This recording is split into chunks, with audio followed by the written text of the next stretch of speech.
This national news edition originates from VK1WIA and is rebroadcast throughout Australia and around the world under a common licence published on the WIA website. This WIA national news service is copyright to the Wireless Institute of Australia, and rebroadcast is authorised only under the provisions of that common licence. WIA Director and Company Secretary Peter Cleave, VK8ZZ. From Australia, this is the Wireless Institute of Australia with the weekly news service. This broadcast is in text, audio and video and is accessed on wia.org.au. And in the national news this week, news of the ARRL DXCC Trident Award with Felix, VK4 FUQ. John, VK4 JJW, steps in for VK2 LAW Jason this week with the international news. Alicia, VK2 FASH Alara Contest Manager, with news of this year's Alara Contest, which reminds me next week the ladies of Alara will present this, the WIA National News Service. QTech 2025, a two-day conference meeting over the weekend of Saturday 1st and Sunday 2nd of November. Kevin, VK4UH from the Brisbane VHF Group joins us. But wait, there's more, much more, in this edition of news from the Wireless Institute of Australia for week commencing August 17. I'm Editor Graham, VK4 Baker. This is the home service of the Wireless Institute of Australia through VK1WIA. This is Kevin, VK4UH, and today I'm wearing a different hat as the President of the Brisbane VHF Group and as the convener of the QTech 25 Technical Conference being held in Brisbane in November this year. My reason to call in today is to offer an open invitation to you all to join us for that event. Now, QTech 2025 will be a two-day conference meeting and will be run over the weekend of Saturday the 1st and Sunday the 2nd of November. The conference will be held at Chermside, which is one of Brisbane's northern suburbs, at the Kedron Wavell RSL complex. Now, this is an outstanding venue with excellent conference facilities, with plentiful parking, easy travel, and a range of nearby accommodation options for those who are attending. The conference venue is also within a short strolling distance of the massive Chermside shopping precinct, one of Brisbane's largest retail centres, potentially of interest to our plus ones, of course. The theme of this year's conference is Attention and Retention. The future of amateur radio is in your hands. Across the 2 days of the conference, we have assembled a wide-ranging programme of inspiring presentations and speakers covering many aspects of the hobby. Everything from attracting and supporting new amateurs, tapping into the enthusiasm of younger people, the expanding world of amateur radio activities in the great outdoors, right through to complex constructional projects, including long-distance communications using light, deep space reception, and even achieving moon bounce or EME contacts at 10 gigahertz. Included in the programme will be an open forum panel discussion entitled It's the Future of Amateur Radio, where we will pose the question to our panel, how do we attract new members to our community? And this will be an opportunity for everybody to express their opinions and put their points of view. The conference will also include a number of static displays and demonstrations of AR-related equipment that's under development for the hobby. There's going to be something there for everybody. As part of the event, we're also collaborating with NASA and ARIS, that's the amateur radio aboard the International Space Station project, and with students from the Kedron State High School here in Brisbane, to establish a live telebridge link-up with the astronauts in orbit aboard the International Space Station. This will give the students the opportunity to talk directly to the astronauts and to question them about their work or about any other aspect of life in space. Now, the conference itself will be a fully catered event, and places are limited, so prior registration is essential, and the online booking portal is now open for those registrations. Details about the conference and the online registration are available in the text version of this news, also on the Brisbane VHF Group website and shortly on the main WIA website opening page. Information has also been posted in recent editions of the AR magazine, has been circulated by email to club secretaries around VK. Alternatively, you could just Google www.brisbanevhfgroup.com and follow the Get Tickets link via the Humanitix application. So there we have it, an open invitation to everybody, wherever your interests in AR may lie, to join us for the inaugural QTech 25 conference being held in Brisbane on the first weekend in November this year, and we hope to see you all there. This has been Kevin, VK4UH, for the Brisbane VHF Group. We are VK1WIA. Now, international news. No interference? Facing thousands of complaints, AST Space Mobile is pushing back against concerns that the company's giant satellites risk interfering with amateur radio operations across the globe. The company sent a letter to the US Federal Communications Commission defending its plan to use the 430 to 440 MHz radio band outside the US to track and control its proposed fleet of 248 satellites. Those bands have long been allocated to amateur radio operations, including for emergency communications, so the ham community's been campaigning to stop AST from gaining access. It flooded the FCC's online system with over 2,500 comments, many of them protesting AST's plan to use the spectrum. The RSGB National Radio Centre, NRC, has been recognised in TripAdvisor's Traveller's Choice Awards for 2025. Winners of this award are in the top 10% of listings around the world on TripAdvisor. This award recognises the passion and dedication of RSGB volunteers and the fantastic role they play in promoting amateur radio at Bletchley Park, the home of the National Science Centre. If you've recently visited the NRC, leave a review via TripAdvisor. Vote early, vote often. Austin Ayers, WX3SVR, is running for US Congress with a campaign focusing on the rights of the amateur radio community. In an email sent to Amateur Radio Daily, WX3SVR described 3 bills that he'd plan to introduce if he's elected. 1. Amateur Radio Accessibility and Antenna Rights Act. 2. Amateur Radio Spectrum Protection and Expansion Act. 3. Amateur Radio Emergency Communications Enhancement Act. He, WX3SVR, would also introduce a tax credit for licensed operators who purchase equipment that'll be used for emergency communications. More information about Austin Ayers' campaign can be found on his website. Holland. A global contingent of media and entertainment is set to flock to the IBC show this year. The theme is Shaping the Future. The annual convention will take place September 12 to 15 in Amsterdam with more than 270 speakers and approximately 1,350 exhibitors from 170 countries. The show will include a range of topics relevant to both audio and radio professionals, in addition to themes like cloud adoption, virtualization, and the digital switchover. AI remains a major talking point for this year's show. In fact, one of the 9 projects in the IBC Accelerator Media Innovation Program, AI Assistance Agents for Live Production, includes an audio work stream led by Shure. The project will explore the use of AI assistants in studio environments to help hosts navigate both shift duties and control production systems using natural language commands. This has wide-reaching implications for how radio professionals interact with production interfaces and speed up tedious tasks. IRTS Hamfest 2025. It's just a few weeks until the Irish Radio Transmitter Society Hamfest 2025.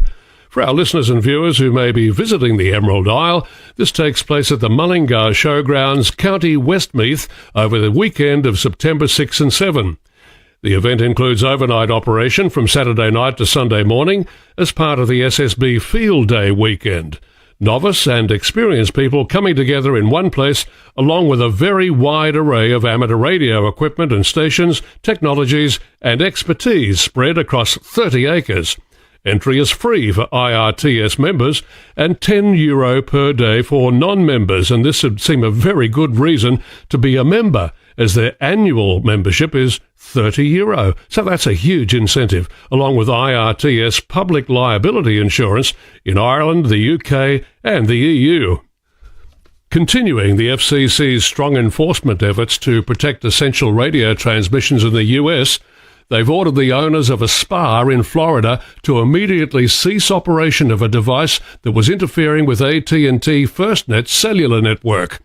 Agents from the Miami office of the FCC responded to interference using direction-finding techniques. Their investigation identified a Bluetooth speaker located at Asian Touch Spa that was the source of the interference. When requested by the agents, employees at the spa turned off the speaker determined to be the source. The agents were later able to confirm that the interference to AT&T's FirstNet cellular network had ceased as a result. And that's it for this time, at least, while Jason VK2LAW in Sydney has a break. Filling in, I'm John VK4JJW in beautiful uptown Mundoolan, just down the road from Jimboomba, southeast Queensland. From here, there and everywhere, you've tuned to the Wireless Institute of Australia's National News Service. We are VK1WIA. Now, operational news with Felix, VK4FUQ. Hello there. Now, contest-wise 2025. Keiman's Club of Japan CW contest, 1200 hours Zulu, August 16 to 1200 hours Zulu, August 17. Bands 160, 80, 40, 20, 15, 10, 6 metres. Remembrance Day contest on now, 16th and 17th August 2025. The International Lighthouse Lightship Weekend also on now, Saturday 16 August to Sunday 17 August. Now news from Alara. Alicia, VK2FASH, Alara Contest Manager. Hi everyone, the 45th Alara contest will be held on the last weekend of August from Saturday the 30th to Sunday the 31st. Starting time is 0600 UTC on the 30th of August, finishing 24 hours later at 0559 UTC 31st of August. All YLs, OMs, Scouts and Girl Guides are invited to participate, and it is hoped that everyone will enjoy this friendly contest. It is a great opportunity to make contact with those we don't usually meet on air. Although we are slightly competitive, we do help each other by giving out numbers and spotting each other on Facebook. The contest rules are available on the Alara contest webpage on the Alara website. If you would like more information, please email contest@alara.org.au. 73's Alicia VK2FASH. Thanks, Alicia. West Lakes Cup, 13th of September, 8:30 p.m. until 9:30 p.m. in local time. That's 10:30 to 11:30 hours UTC. Operation is phone on 80 and 40 metres, and all Australian stations may be worked. DX window, August. DXCC Trident Award. The ARRL DXCC Trident Award recognises amateur radio operators who have confirmed two-way radio contacts with 100 or more DXCC entities on all three modes: CW, phone and digital, FT, RTTY, PSK, etc. Higher achievement endorsements can be earned at the 200, 300 and on-roll levels. All DXCC credits must be visible in Logbook of the World, and all qualifying QSOs must be dated 1 November 1976 or later. Good one, ARRL. Celebrating the 80th anniversary of the Republic of Indonesia's Proclamation of Independence, 17th August 1945, HQ Station 8A80RI and 34. Special event stations are active until this Wednesday, August 20. From various Indonesian provinces such as Jakarta, 8A80JK and Bali, 8A80BL. South Sudan. Listen for Z81D from Juba, South Sudan during this month. Activities on 40 to 6 metres using SSB and digital.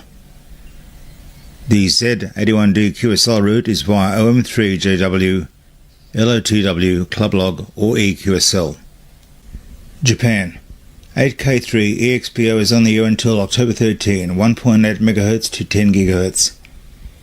This event marks the first time a call sign has been established with the 8K prefix. and draws attention to the Osaka World Expo. Angola. To celebrate the 50th anniversary of the independence of Angola, Team D2A will be active from Ilha do Musolo, a peninsula near Luanda, between 17 and 28 October on 160-6 metres, CWSSB RTTY other digital modes. This team will have up to 6 stations. QSL by EA7 FTR. For WIA National News, I'm Felix VK4FUQ Inningham. From here, there and everywhere, you've tuned to the Wireless Institute of Australia's National News Service. We are VK1WIA. Now, special interest group news with Bruce, VK3FFF. And a very good day to you. Worldwide special interest groups, astronomy and wireless weather. For the first time ever, residents are allowed to use certain wireless internet in the highly restrictive West Virginia radio quiet zone near the Green Bank Observatory.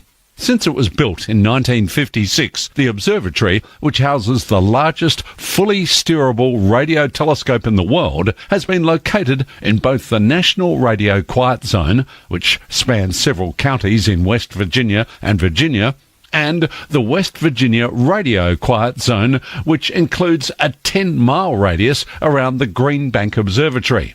Although the use of Wi-Fi routers can disrupt the telescope, the observatory said the quiet zones have not stopped people from installing routers. Anthony Remajan, director of the NSF-GBO, explained in the release, "Many people who were doing the right thing by not using Wi-Fi were left without access, while others who were illegally using routers did whatever they wanted." Now, instead of limiting the use of all Wi-Fi routers, the Green Bank Observatory is encouraging everyone in the WVRQZ to operate at the same frequency, 2.4 gigahertz. This will allow residents, businesses and schools in the quiet zone to have Wi-Fi while also preventing multiple radio frequencies from being interfered. Worldwide special interest groups, balloons. Historic South African Pico balloons in flight, more launches planned.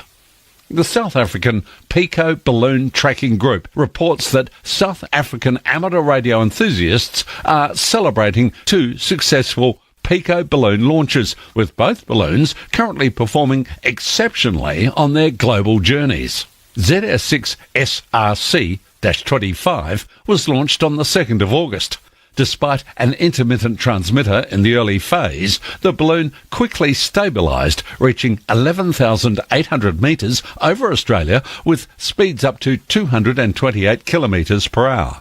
ZR6 TG-3 was launched on the 3rd of August. It crossed Madagascar, traversed the Indian Ocean and passed New Zealand, with speeds recorded at 250 kilometres per hour.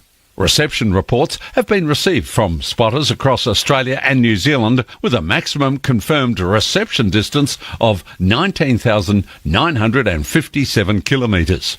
The South African Pico balloon community is now preparing for its largest coordinated launch event yet, scheduled for this weekend, August 16th. ZR6TG-4, 20 metres, ZS1ERZ-12, 10 metres, and ZS6SRC-26, 20 metres, and a possible 4th balloon to be confirmed. This event marks a milestone for amateur radio and high-altitude ballooning in South Africa. Spotting stations worldwide are encouraged to report signals, contributing to global tracking efforts. Worldwide special interest groups, digital. The 2025 Zero Retries Digital Conference takes place in Washington, as well as virtually, on September the 13th. Tickets are still available for this inaugural event that will showcase technological innovation in amateur radio.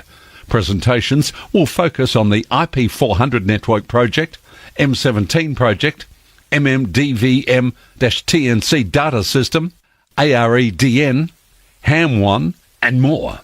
Tickets are available for both in-person and virtual attendance. The virtual ticket includes access to a live stream of events. Additional virtual ticket options include videos of presentations to be made available post-conference. ARDC, ARRL, Connect Systems, Gigaparts, Hydra SDR and others are sponsoring the event. Worldwide special interest groups, Final Frontier.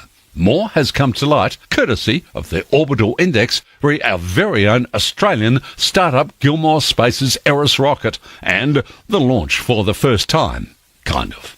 The privately developed 25-metre tall hybrid-fuelled rocket, Australia's first homegrown orbital launch vehicle, lost first one and then a second of its four main engines just above the launch pad, which fortunately seems to have survived as the rocket power slid sideways and then fell to the ground after a total flight time of 14 seconds.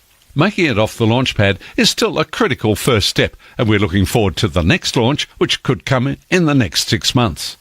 From Bowen to India and the USA, this story takes us to space, where a satellite created through the partnership of two nations will provide a window into some of the natural disasters plaguing us here on Earth. Newsline's Jim Meechan, ZL2BHF, has the details. An unprecedented joint satellite project between the Indian Space Research Organisation and NASA is giving researchers the hope of better studying the Earth's climate and helping improve responses to natural disasters by monitoring the most subtle changes on Earth, including its glaciers and wetlands.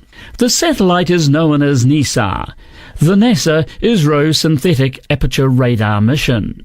Its launch aboard an ISRO spacecraft on the 30th of July from the Satish Dhawan Space Centre centred on its mission to send microwaves to collect data from different surfaces on the planet. When processed, the data will be visible in an exceptionally high resolution. An estimated 80 terabytes of data will be collected daily. Scientists have said that the method has, quote, unprecedented accuracy, end quote. Researchers and governments around the world will be able to view the data via a cloud platform where they will have open access. This is Jim Meechan, ZL2BHF. The project is being praised as the first collaborative satellite mission of its kind between the Indian and US space agencies.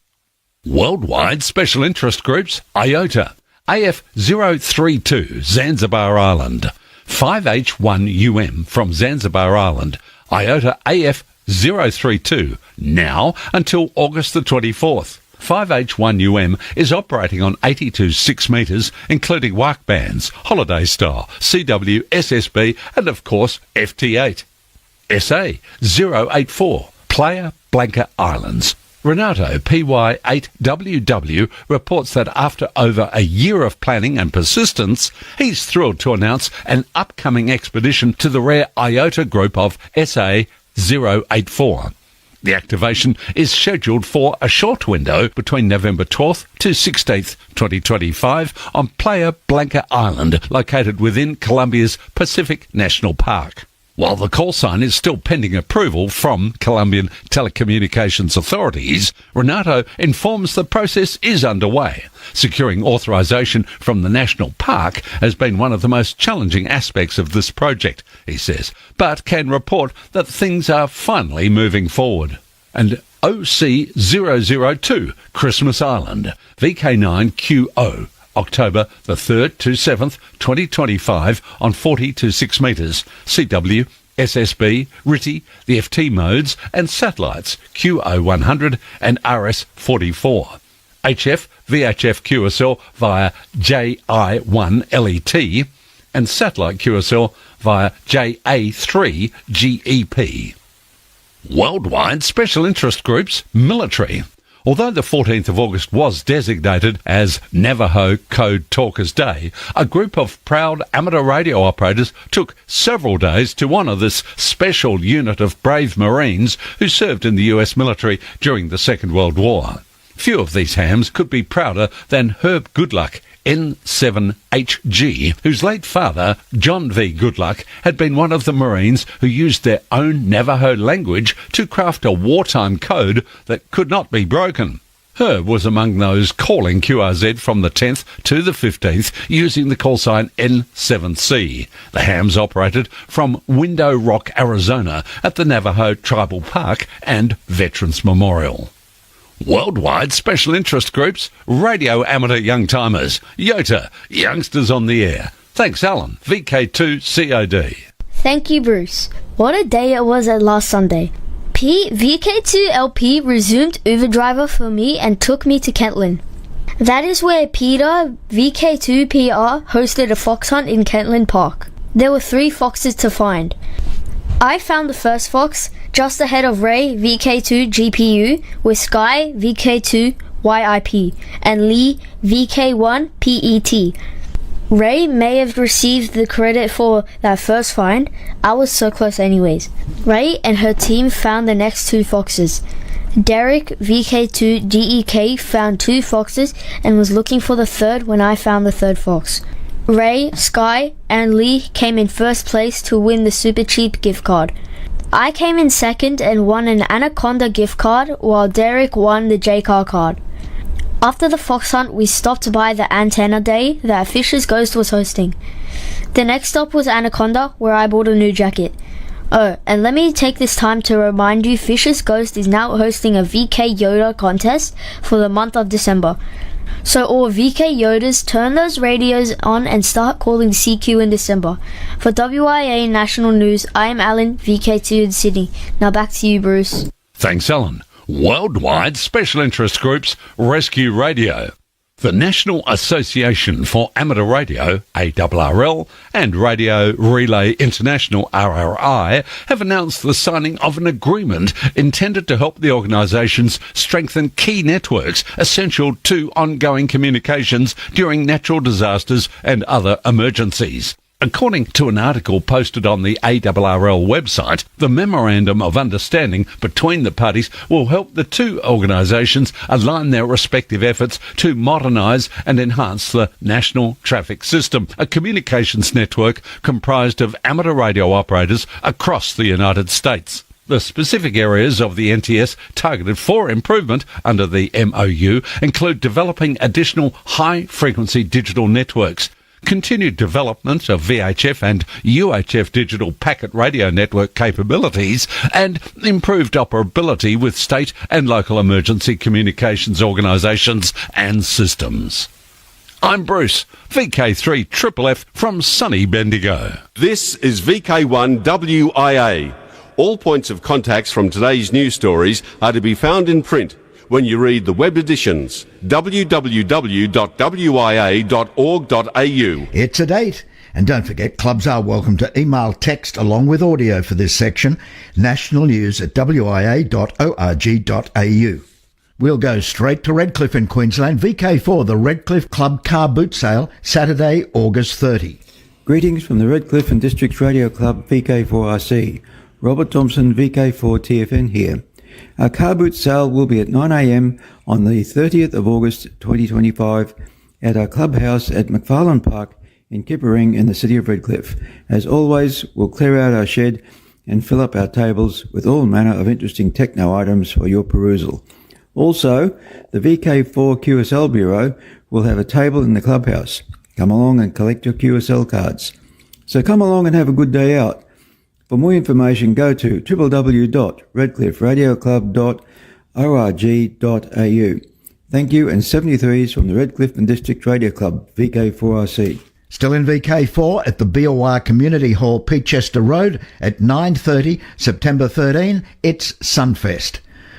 The WIA-affiliated club's briefing webinar happens September 14, 4 p.m. Australian Eastern Standard Time. VK2 Westlakes Field Day, 8 a.m. October 26 on the club grounds. AREG's Amateur Radio and Electronics Sale, Sunday, October 26 at David Roche Park, Kilbourne in VK5. For all in VK, it's the VKFF National Get-Together, October 24-27 in Canberra. As we heard at the top of the news this week, QTech 2025, a 2-day conference, Saturday the 1st, Sunday the 2nd of November at Kedron Wavell RSL Club. The Gold Coast Amateur Radio Society, of course, in VK4. Their Hamfest November 9 at the Country Paradise Parklands Estate, 231 Beaudesert Nerang Road. Miena Hamfest in VK7, Saturday, November 15, 10 a.m. VK3 Rosebud Radio Fest, Eastbourne Primary School at Rosebud, November 16. The Picton Hamfest, November 23 at the Picton Showgrounds. Darwin Amateur Radio Club's Christmas Party, 6:30pm, December 3. And for all of VK, December 7, the WIA affiliated club's final webinar briefing for 2025. And before we go, the Social Scene 2026, it's the WIA AGM. It happens at 2 p.m. on May 2 in Albury. Now till next we meet, I'm Graham, VK4BB. Walk softly. From Australia, this has been the Wireless Institute of Australia with the weekly news service. This broadcast is in text, audio and video and is accessed on wia.org.au. Courtesy of Bevan, VK5BD's ATV and YouTube channel, this has been WIA National News. We're back now, live and local, and your voice, your callbacks. And don't forget, tick like.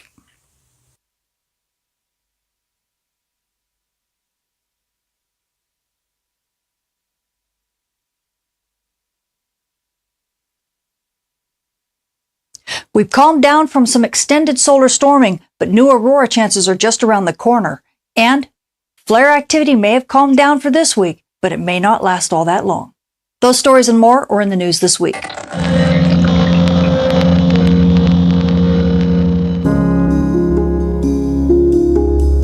If you want to learn how weather from our star causes impacts at the Earth that shape the future of our world, join Professors Dr. Jenny Meehan, Michael Cook, and myself as we guide you through a space weather certificate program like no other. To enroll in the Space Weather and Environment Science program offered at Millersville University, go to millersville.edu/SWEN. It's weather for the 21st century. This forecast also sponsored in part by CW Ops. Space weather this week is calming down a bit compared to last week. As we take a look at our Earth-facing disk, we are saying goodbye to this big, deep coronal hole here in the south. This gave us some fast wind, and along with a partially Earth-directed solar storm, gave us some decent aurora over a large portion of last week. But things have finally calmed down. In fact, we're not just calming down with fast solar wind, we're actually calming down in terms of the active regions as well. Region 4172 has been the big player on the Earth-facing disk this week, but you know what? It hasn't shot any big Earth-directed solar storms, and we're finally watching it rotate to the sun's far side. We also have region 4180 and 4179. We're watching them grow. They have the chance to become big flare players, but as of yet, not really manifesting anything. So believe it or not, despite the fact we have 13 active regions in Earth view, we have kind of quieted down on the dayside radio bands. We're only sitting at a minor noise on the radio bands right now. So this is good news for amateur radio operators. On top of that, we have this beautiful set of structures here. We've got these two filaments that are really kind of mirror images of one another. They kind of kink like this and then go up like that. This is once again that mirror imaging of the northern and southern hemispheres, giving us deep hints as to what our magnetic dynamo in our star is doing, and definitely reminding us that we are in the declining phase. And because of that, we do have yet another coronal hole we're going to be contending with. This coronal hole is not got the right polarity to give us a big solar storm, but it could still bump us up to storm levels, especially at high latitude, starting in about 3 or so days. So aurora photographers, if you didn't get some fun out of the last coronal hole and last bit of solar storming, well, you're going to get another chance, and this time the moon is going to be a lot more dim.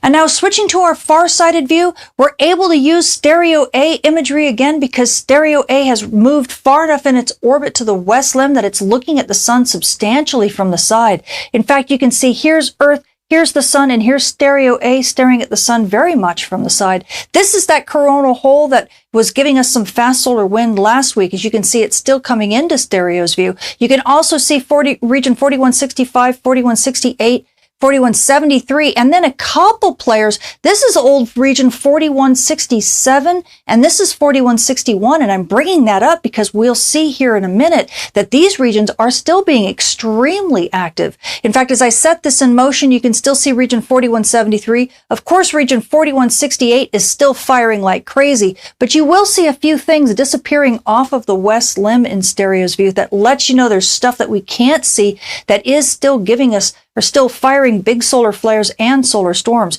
You can also see region 4172. This region has been quite active, and you can even see the funny face that the sun is making now. It looks kind of like an old angry pirate or something. He's got a big nose here and this looking kind of face at us. It's kind of hard not to see it once you see it, isn't it? Anyway, region 4172 is the one we've been watching, so we're going to continue to see if that grows over the course of time. And region 4171 also looks like it's actually getting more active as the sun, as we see this from stereo's view, and it rotates to the sun's far side.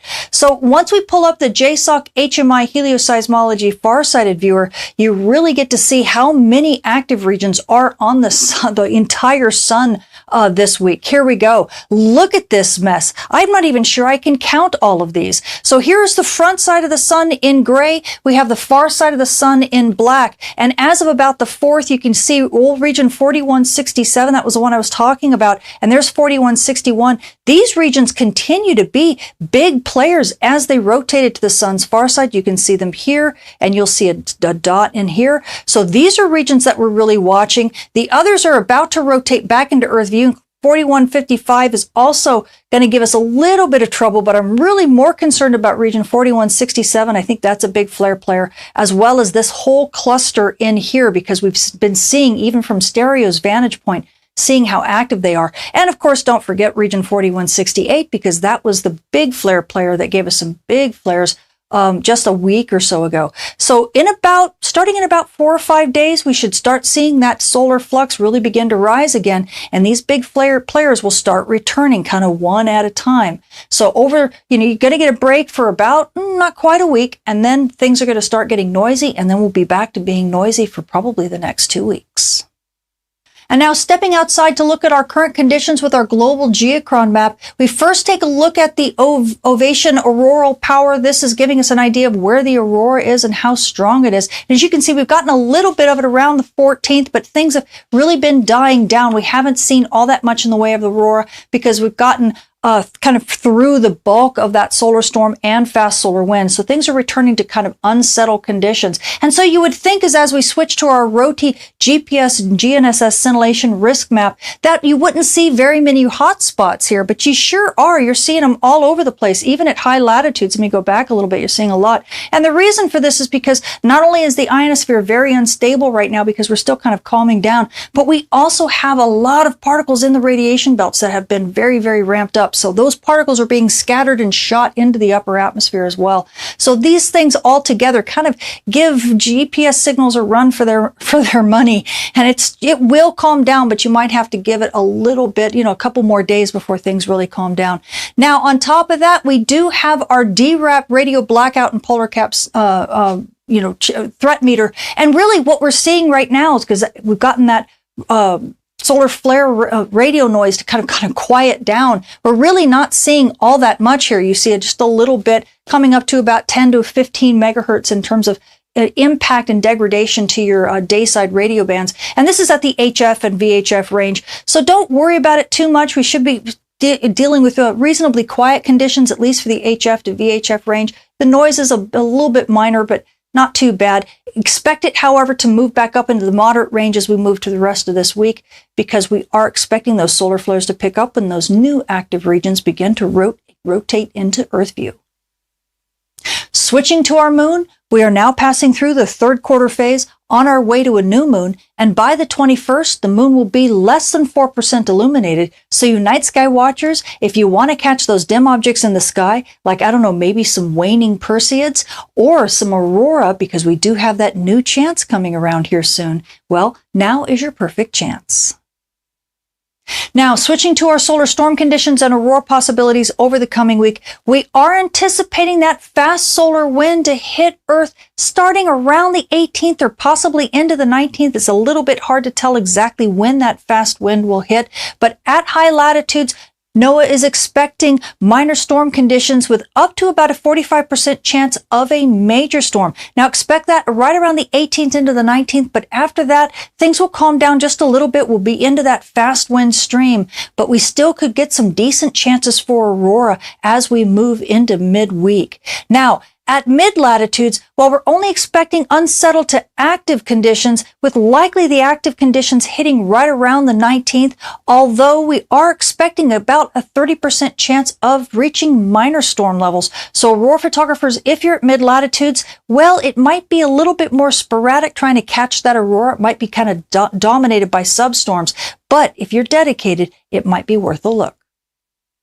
And now switching to our solar flare and dayside radio blackout outlook over the coming week, we are sitting in the mid-100s for solar flux. You can see about the mid-120s, and we are kind of expecting it to stay like that. We've got minor noise on the bands right now. NOAA's giving us about a 30% chance of M-class flares at the R1 to R2 level radio blackout, and only about a 5% chance of R3 level radio blackouts. Those are the X-class flares, and that's likely going to last at least through the weekend into Monday. Probably going to start picking up moderate noise and seeing that, that solar flux rise as well as the noise on the bands rise. Possibly bigger risk for radio blackouts too when those new regions rotate into Earth view, which will be around the 19th. So amateur radio operators and emergency responders, enjoy the few more days of quiet because it looks like things are going to change pretty soon. And now switching to our radiation storm and polar aviation outlook over the coming week, everything is in the green this week. We are sitting in the D1 normal range. This is for you aviators at flight level 360. It's also the S0 quiet range for everyone else. NOAA's giving us about a 1% chance of risk for a radiation storm at the S1 to S2 level, and that is likely going to continue all throughout this week. I don't really see a chance for that radiation storm risk to rise very much. So if you're a frequent flyer, and this does mean air crew, it looks like you guys are all in the clear. But remember, as we move into Tuesday and Wednesday, we could see those new regions rotating into Earth view. So keep your eye on those ICAO advisories, especially for radio blackouts. And if you're a drone flyer, watch carefully because you could have issues near dawn and near dusk. So the space weather this week has calmed down a little bit compared to last week. Now we do have some fast solar wind from a coronal hole that's going to be rotating in through the Earth strike zone here over the next couple days. Aurora photographers, if you're at high latitudes, you could definitely get a decent show over in through about Wednesday of this upcoming week. Aurora photographers at mid latitudes, well, the show's going to be a bit more fleeting, so only if you're dedicated should you chase. Now, amateur radio operators and emergency responders, well, the nice news for you is that we've got kind of minor noise on the dayside radio bands right now, and this is going to continue over the next couple days, but we do have those bigger regions rotating back into Earth view from the sun's far side starting in about 4 days, maybe 5 days. It's kind of hard to tell, and likely we're going to see those big radio blackouts rise as well as that solar flux and the noise. So enjoy this little break while you can. And now you GPS users, well, we've got that solar storm that's going to be coming in the next couple days, but minor noise on the dayside radio bands. So likely you're going to have a little bit more trouble on the night side of Earth than you will the day side of Earth. But especially near dawn and dusk and anywhere near aurora, be sure to stay vigilant and calibrate your magnetometers often. I'm Tamitha Skov, the Space Weather Woman. Thank you for watching.